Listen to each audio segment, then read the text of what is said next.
माल्टे किस तरह तो पे रखते हैं।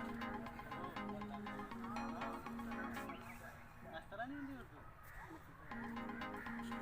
अल्लाह ताला के करम फजल व शुक्र के बाद आज का व्लॉग करते हैं तो आज मैं सलमान खान साहब के साथ खास मेरी बना नाज़रीन आप देख रहे हैं मैं इस वक्त बड़ा पिंड के बाग माल्टों के बाग में खड़ा हूँ। बड़ा पिंड के बाग माल्टे में और इस बाग में आंखों के बूटे भी हैं।